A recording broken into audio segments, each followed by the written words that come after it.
భగవతే వాసుదేవాయ. కార్తీక పురాణం 14వ అధ్యాయం. వశిష్ఠుడు చెబుతున్నాడు. మిథిల దేశ కార్తీక మాసం అంతా భక్తితో సర్వధర్మయుగంగా కార్తీక వ్రతాన్ని ఆచరించలేకపోయినప్పటికీ కూడా ఎవరైతే కార్తీక పౌర్ణమి నాడు వృషోత్పర్గం చేస్తారో వారి యొక్క జన్మాంతర పాపాలన్నీ కూడా నశించిపోతాయి. వృషోత్పర్గం జనక మహిపాల ఆవు యొక్క కోడె దూడను అచ్చువేసి ఆ బోతుగా స్వేచ్ఛగా పెట్టడాన్నే వృషోత్పన్నం అంటారు. ఈ మానవ లోకంలో ఏ ఇతర కర్మాచరణ వలన కూడా అసాధ్యమైన పుణ్యాన్ని ప్రసాదించే ఈ కార్తీక వ్రతంలో భాగంగానే కార్తీక పౌర్ణమి నాడు పితృదేవత ప్రీత్యార్థం ఒక కోడె దూడను అచ్చువేసి ఆబోతుగా స్వేచ్ఛగా వదలాలి. అలా చేయడం వలన గయా క్షేత్రంలో పితరులకు 1,000,000 సార్లు శ్రాద్ధాన్ని నిర్వహించిన పుణ్యం కలుగుతుంది. పుణ్యలోకాలలో ఉన్న పితరులు సైతం తమ కులంలో పుట్టినవాడు ఎవడైనా కార్తీక పౌర్ణమి నాడు నల్లని గిత్తను అచ్చువేసి వదిలినట్లయితే మనకు అమిత ఆనందం కలుగుతుంది కదా అని చింతిస్తూ ఉంటాడు. రాజా, ధనికుడు అయినా దరిద్రుడైనా సరే జీవితంలో ఒక్కసారైనా కార్తీక పౌర్ణమి నాడు వృషోత్పర్గం చేయనివాడు అంతదామిశ్రమం అనే నరకాన్ని పొందుతాడు. గయా శ్రార్థం వలన గాని ప్రీతివర్ష లబ్ధికాలు గాని తీర్థ స్థలాలలో తర్పణం వల్ల గాని ఈ వృషోత్కర్షరంతో సమానమైన ఆనందాన్ని పితరులు పొందరని గయాశ్రద్ధ వృషోత్కర్గల 2 సమానమేనని పెద్దలు చెప్పిన వృషోత్కర్గమే ఉత్తమమైనదని తెలుసుకో. వివిధ దానములు. ఇక కార్తీక మాసంలో పండ్ల దానం చేసేవాడు దేవర్షి పితృరుణాలు 3 నుండి కూడా విముక్తుడైపోతాడు.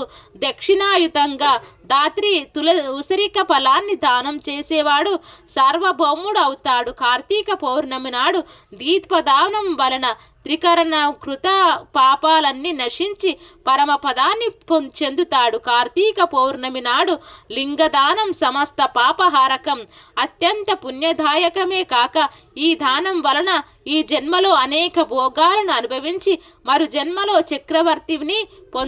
చక్రవర్తిత్వాన్ని పొందుతారు. నిషిద్ధ ఆహారములు అనంత ఫలదాయకమైన ఈ కార్తీక వ్రతాచరణ సదవకాశం అందరికీ తెలియక లభ్యం కాదు.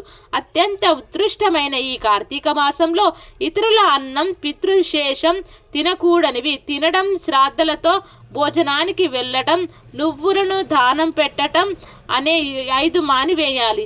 ఈ నెలలో సంగస్నం, సంగాన్నం, శ్రాద్ధాన్నం, దేవార్చకాన్నం, అపరిశుద్ధాన్నం, త్యక్త కర్ముడి అన్నం, వివిధ అన్నం అనేవి తినకూడదు.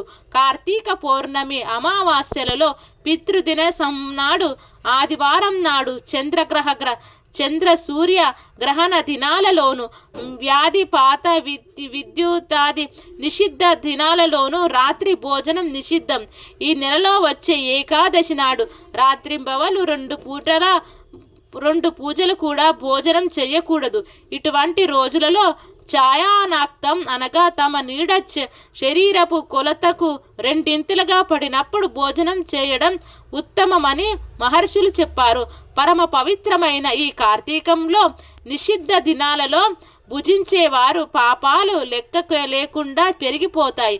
అందువలన కార్తీకంలో తైలంతో స్నానం, పగటిపూట నిద్ర, కంచు పాత్రలో భోజనం, పాటాన్న భోజనం, గృహ స్నానం, నిషిద్ధ దినాలలో రాత్రి భోజనం, వేదశాస్త్ర నింద అనే ఈ 7 జరపకూడదు. సమర్థులై ఉండి కూడా కార్తీకంలో నదీ స్నానం చేయకుండా ఇంటి దగ్గరనే వేడి నీటి స్నానం చేసినట్లయితే కళ్ళుతో చేసిన స్నానానికి సమానం అవుతుందని బ్రహ్మశాస్త్రం. సూర్యుడు తులాలో ఉండగా నదీ స్నానమే ఉత్తమం, అత్యంత ప్రధానం. చెరువులో నదులు లేనప్పుడు మాత్రం చెరువులో కానీ కాలువలో కానీ నూతి వద్ద కానీ గంగా గోదావరాది మహానదులను స్పృశించుకుంటూ స్నానం చేయవచ్చును. ఇక్కడ చేసిన ప్రాతకాలంలోనే స్నానం చేయాలి. అలా చేయని వాళ్ళు నరకాన్ని పొంది తరువాత చండాలపు జన్మలెత్తుతారు. గంగా నది స్మరణం చేసి స్నానం చేసి సూర్యమండల గతుడై శ్రీహరిని ధ్యానించి ఆ విష్ణు కథా పురాణం విని ఇంటికి వచ్చి వెళ్ళాలి. పగలు చేయవలసిన పనులని ముగించుకొని సాయంత్రం మరొకసారి స్నానం చేసి ఆచమనం చేసి పూజాస్థానంలో పీఠం వేసి దాని మీద ఈశ్వరుణ్ణి ప్రతిష్ఠించి పంచామృత పాలోదాక కుశోదకాలతో మహాస్నానం చెయ్యాలి. షోడశోపచార్యాలతో పూజించాలి. పరమేశ్వర షోడశోప పూజ.